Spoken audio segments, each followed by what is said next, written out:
Hey everyone, welcome back. Let's kick things off with a question.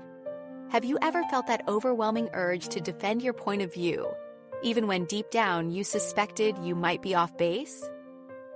Oh, you mean like when I'm arguing why the original Die Hard will always be superior to all the sequels, no matter what? Precisely, Rachel. That's what Julia Galef terms the soldier mindset. It's a mental state where our primary goal becomes protecting our beliefs and defending our egos, almost regardless of the truth. So, I'm guessing the alternative here involves like putting down the shield and admitting we might not have all the answers. You got it. That's where the scout mindset comes into play.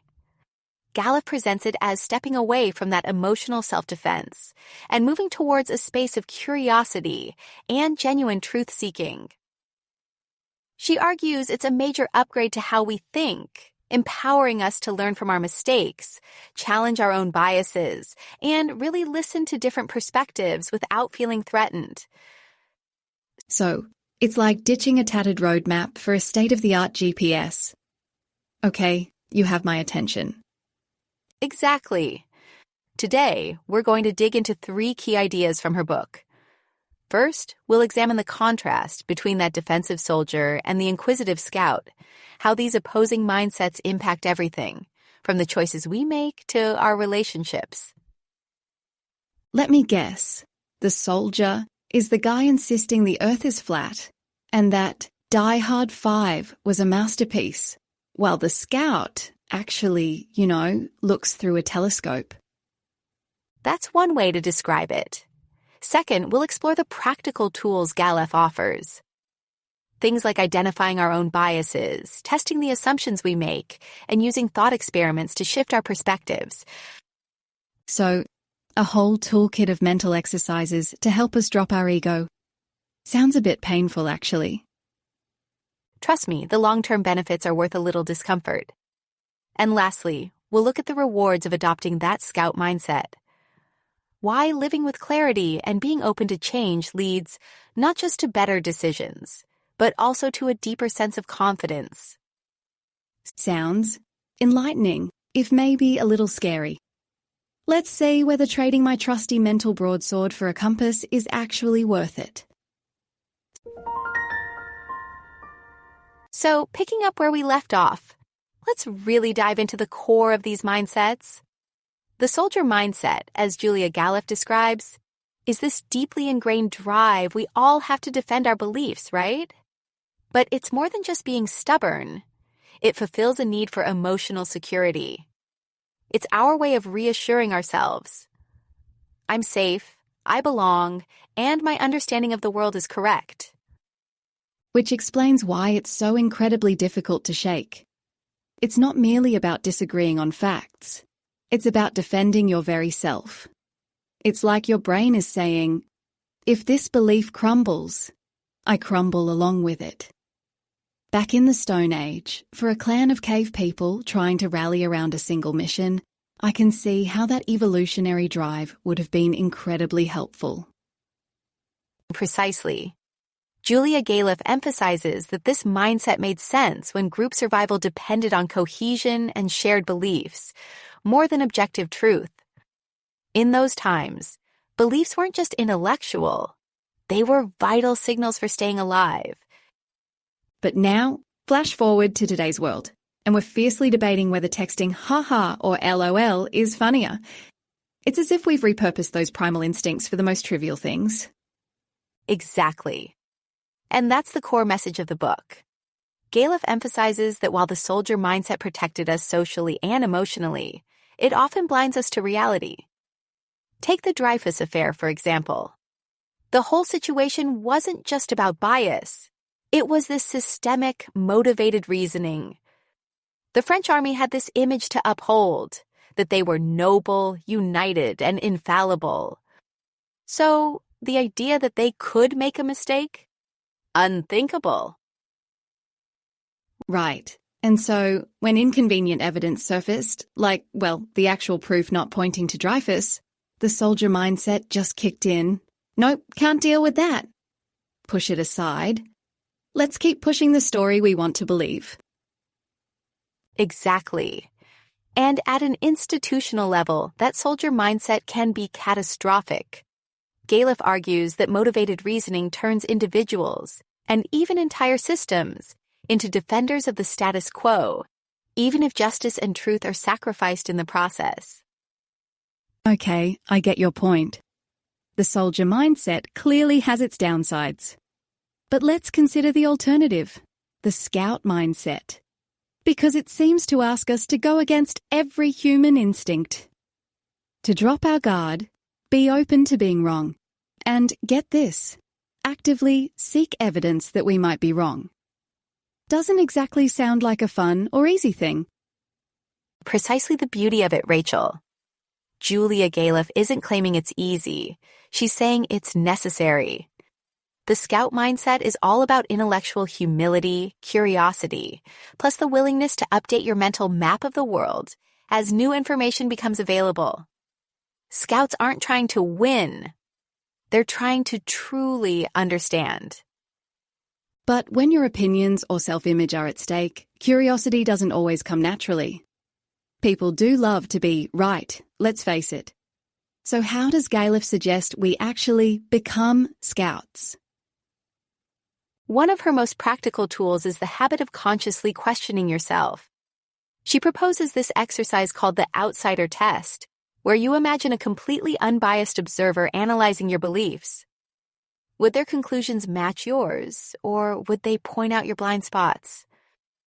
Sounds simple enough, but I imagine you have to step outside of your own mental world to examine your own thoughts as an outsider.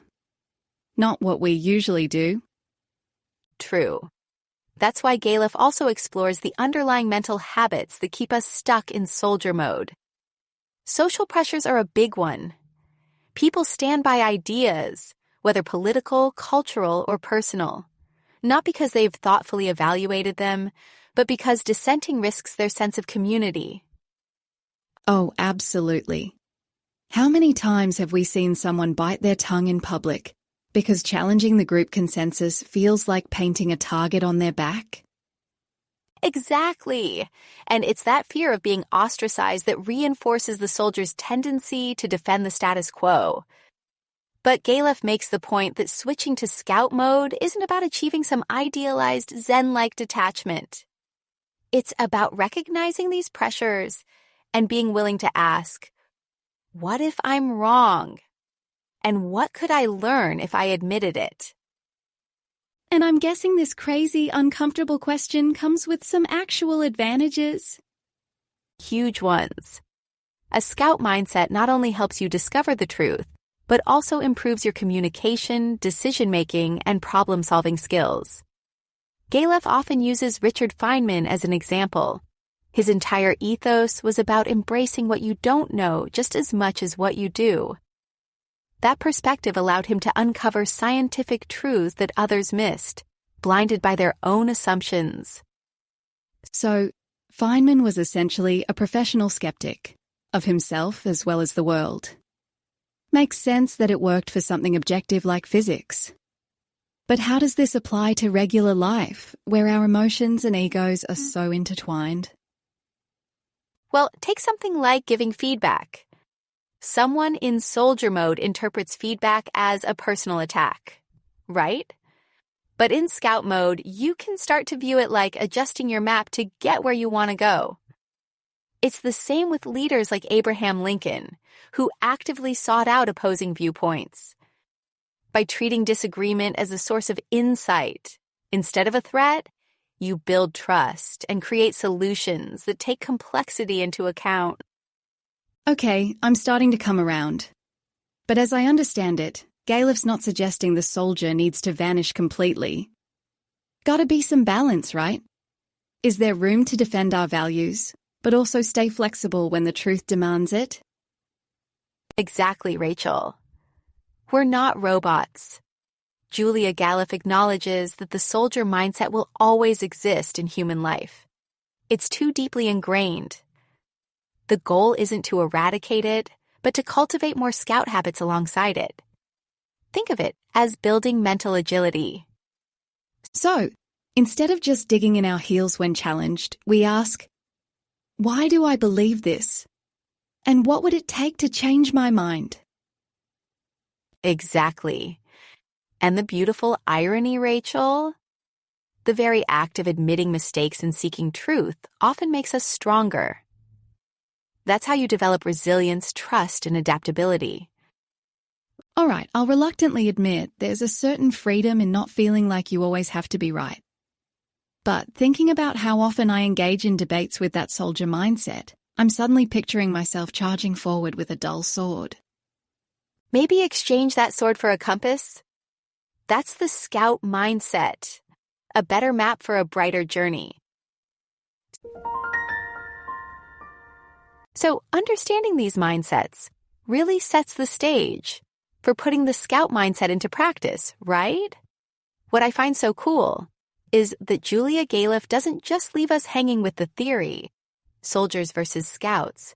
She actually gives us tangible tools to shift gears, to go from clinging to our old defenses to building something new. We're talking about developing a scout's awareness. And it's all about, intentional practices. Okay, Autumn. Time for the secret sauce, huh? Let me guess. Step 1. Publicly admitting I'm wrong? Not quite that blunt, Rachel. The first step is acknowledging that we all carry personal biases. It's about recognizing it, right? Galef dives into cognitive biases and how they kind of shape our judgments. Think about confirmation bias, where we actively seek out evidence that supports what we already believe and reject anything that challenges it. I mean, it's subtle, but so powerful. Yeah, I get it in theory, but give me a real-world example, okay?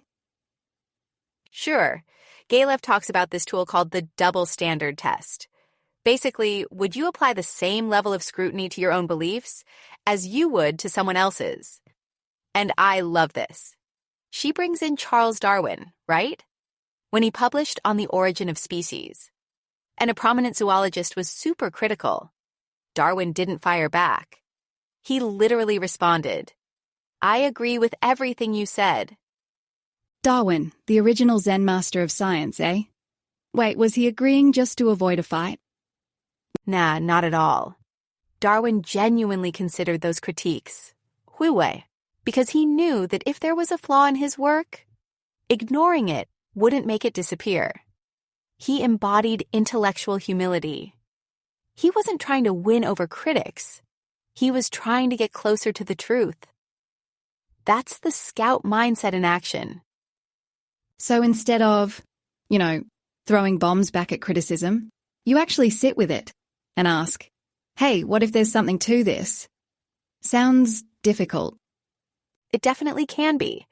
Another cool exercise she mentions is the outsider test, right? Think about Andy Grove at Intel. When their memory chip business started tanking, Grove didn't just keep pushing. He asked himself, if I were a new leader coming into this company, what would I do differently? That perspective led Intel to pivot to microprocessors. Essentially, reinventing the whole company. Bold and not, clouded by nostalgia, right? Grove really stripped it down. If I saw this with fresh eyes, zero emotional baggage. What's the obvious choice? Exactly. Galef points out that the outsider test forces you to detach from the emotional hold your beliefs have on you. It's not just, am I right? It's stepping outside yourself to ask, would anyone see this differently? And speaking of emotional baggage, there's the status quo bias test. Oh yeah, the classic, we do it this way because, we always have. Enlighten me. It's all about challenging the assumption that what's familiar is better, right? Galef uses the Brexit debates as a great example. Imagine asking yourself, if the UK had never been in the EU, would I still want to join it now? It takes away that attachment to what already exists and forces you to actually think critically about the alternatives. I see how that works. It's like escaping the nostalgia trap, thinking forward instead of clinging to the past. But doesn't all this questioning lead down a rabbit hole? I mean, you're constantly doubting yourself. How do you actually stay grounded?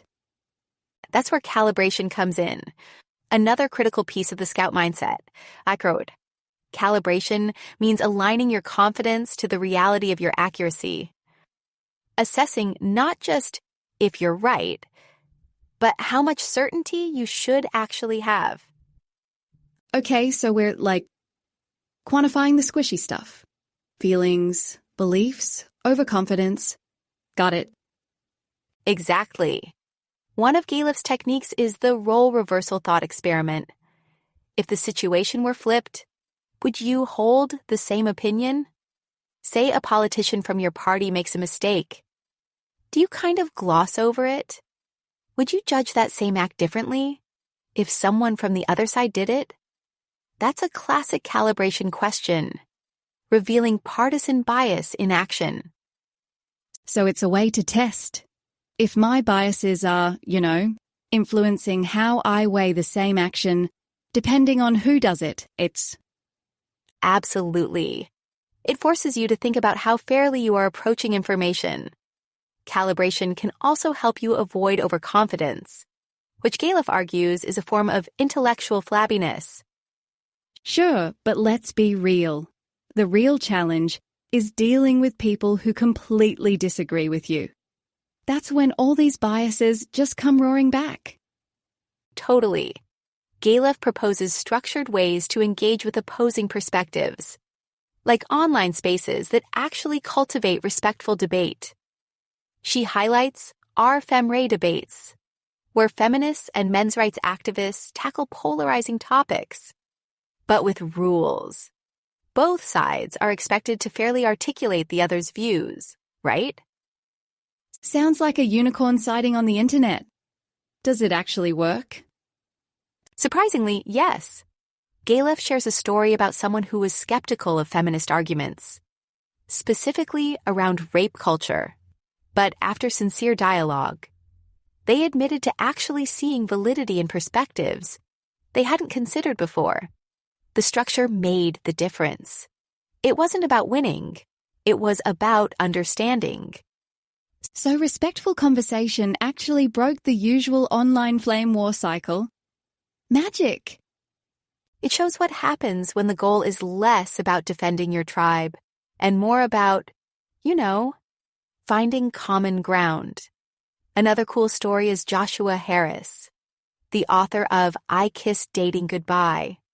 For years he stood by his message, until he actually listened to the voices of those who criticized him. Engaging with their feedback led him to completely rethink his role in that whole movement. That's huge. Reversing a stance so public and tied to your own identity. Seems pretty rare these days. It is, but by approaching criticism with curiosity instead of defensiveness, by actually embodying a Scout mindset, Harris showed how transformation is possible. All right, I'll give you this. Thought the Scout mindset sounded like an uphill climb. But maybe that's exactly why it's so important. It seems we're not really wired for it. So building those new habits, the tests, the calibration techniques, that's how you make it work. Exactly, Rachel. It's not about perfection.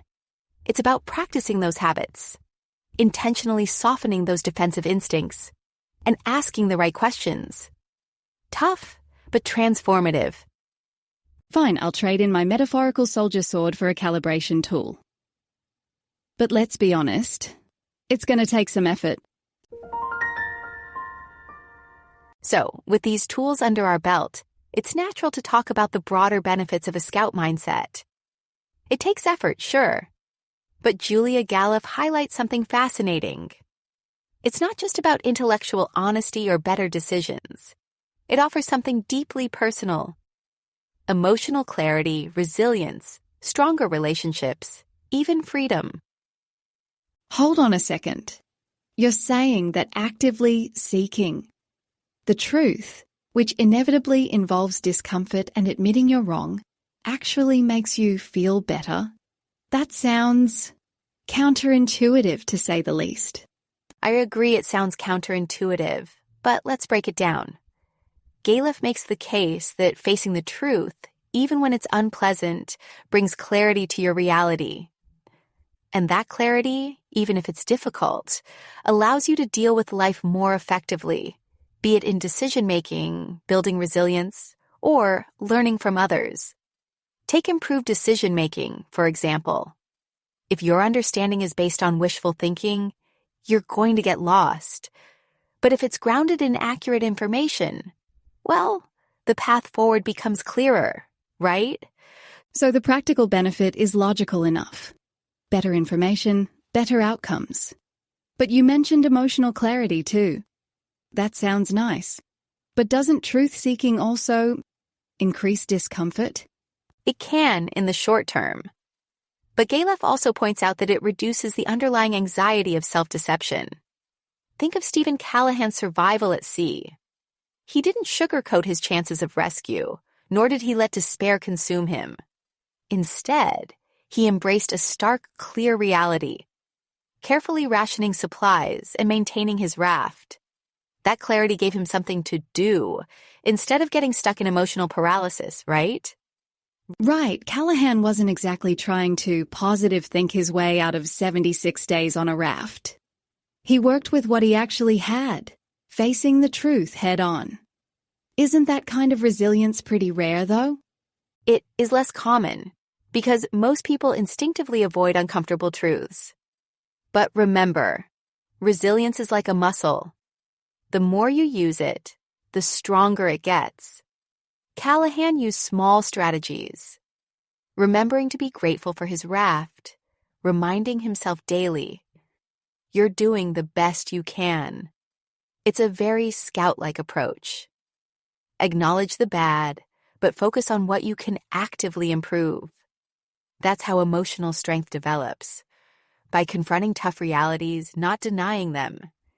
And you're essentially saying that, over time, this mindset actually rewires you to almost prefer clarity, even when it's painful? Exactly. And then the benefits spread to your relationships, too. Think about it. When you are honest and humble enough to admit mistakes, you foster trust. Galef talks about how open communication strengthens bonds. For example, couples who tackle issues head-on, instead of sweeping them under the rug, tend to report higher satisfaction levels long-term. All right, I see the connection. When you sidestep the truth, it's like hitting snooze on your problems. They don't actually go away. But admitting flaws or facing conflict can be risky. Doesn't that vulnerability sometimes backfire? Of course, there's always a risk, especially if the other person is in a soldier mindset. But if both parties value clarity, they can usually resolve issues rather than avoiding them. Compare that to relationships built on self-deception. Avoiding tough conversations, for example, or rationalizing mistakes. Galef refers to Tavris and Aronson's research, which shows how self-justification damages trust. Scouts avoid that trap by choosing humility over defensiveness. Humility. Not exactly the first weapon of choice in most arguments. Just look at public debates these days. Everyone's so entrenched in their own position, doubling down even when proven demonstrably wrong. Exactly. And that's where Galef ties this to societal progress as a whole. Individual truth-seeking can actually lead to collective benefits. Think about Edward Snowden, for instance. His scout mindset enabled him to reveal systemic problems, knowing full well the personal cost. Or activists during the AIDS crisis, who forced society to confront uncomfortable truths and ultimately catalyze significant change. The scout mindset inspires a certain kind of courage that transforms not just personal lives, but entire systems. So truth-seeking isn't just about playing nice in debates. It's also about holding the world accountable.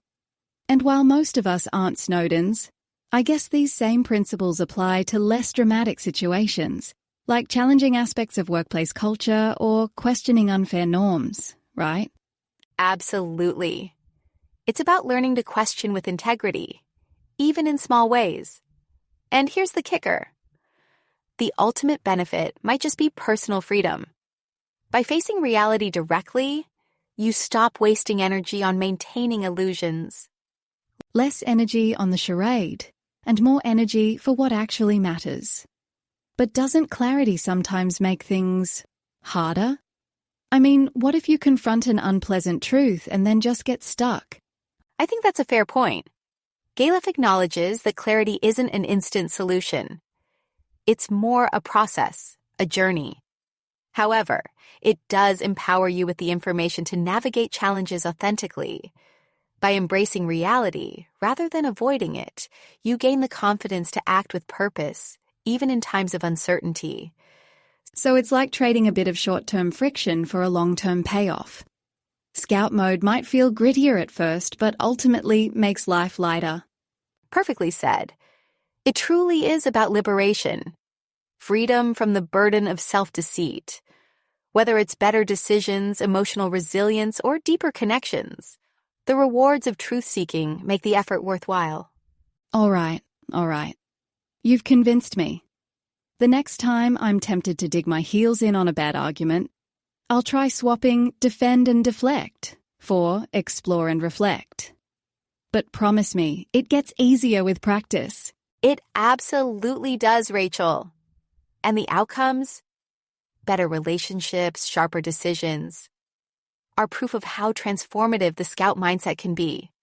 Truth-seeking doesn't just build better maps, it shapes better lives. Okay, let's bring this home. Today we dove into Julia Galef's The Scout Mindset, really focusing on the difference between having a soldier versus a scout mentality. That soldier mindset, where we're just defending our beliefs, yeah, it feels safe, but it can totally blind us to the truth and prevent us from growing. Right, it's like building a fortress around your ideas. Compared to that, we've got the Scout mindset, which is all about being open, curious, and adaptable. It's about actively seeking the truth, even when it's a little or a lot uncomfortable. Precisely. And we talked about some useful tools like the outsider test and the double standard test to help us identify our own biases and really question what we assume to be true. And hey, let's not forget the emotional benefits. Better choices, stronger relationships, and this amazing sense of clarity and freedom. Because ultimately, it's less about being right and more about constantly calibrating, right? Being willing to update your understanding of things. So, Autumn, how would someone apply this to modern urban life? Well, the Scout mindset isn't just about being right. It's about being willing to evolve, to build better maps, and to actually engage with the world with curiosity and courage. So here's a practical challenge for our listeners. Next time you get some feedback that stings, or you run into a viewpoint that clashes with yours, just try asking yourself, what am I missing here? Look at it as a chance to stress test your own beliefs, see what holds up. Exactly. It's not necessarily easy adopting the Scout mindset, but the long-term rewards, a sharper sense of the truth, and a deeper connection to everything around you are definitely worth the effort. Okay, brilliant stuff. Until next time, keep exploring, keep challenging your assumptions, and stay curious, everyone.